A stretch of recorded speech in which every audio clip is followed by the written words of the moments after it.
Donc, je vous disais que la maison était finie, elle était fermée, j'allais vous montrer donc la partie coloriage qui donne un aspect un peu plus réaliste à la maison. Alors tout à l'heure ça n'avait pas planté, ça a mis un temps fou avant de démarrer, donc là vous remarquez que ça démarre un peu plus rapidement. Alors quand vous faites du coloriage, bah, vous avez plein de possibilités, hein. Vous avez bon, dans le modèle matière, vous avez le choix de la matière, vous avez le choix de la couleur unie, vous pouvez choisir un peu ce que vous voulez. D'accord. Par exemple, je peux prendre bon, le bungalow à la base étant en brique, je peux choisir la brique. Euh, voilà. Alors vous remarquerez que comme j'ai laissé un trait ici, euh, ben, ça va me le faire en deux parties. Donc je peux supprimer ce trait et hop, il y a une espèce de continuité qui se met en place.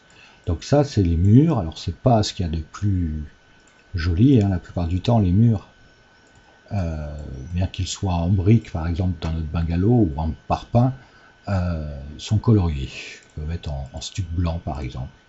Euh, donc là, je vous laisse en fait faire joujou avec ce coloriage. Vous avez l'option que couverture.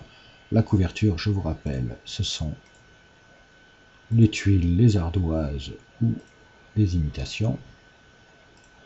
Vous avez remarqué que c'est pareil, hein, j'ai laissé des petits traits là et ça me fait faire des. Voilà, la maison commence à prendre un peu plus forme. Euh, voilà, j'enlève ces traits. Bon, alors c'est très basique hein, comme maison. Je ne sais plus ce que j'ai mis. Voilà.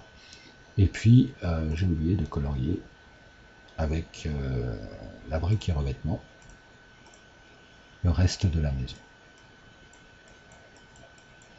Donc voilà, c'est vraiment une maison pas très agréable à vivre, hein, avec que deux fenêtres et beaucoup de murs sombres. Mais voilà. L'étape suivante, donc, ça va être l'habillage intérieur. Voilà, la maison commence à prendre vraiment forme.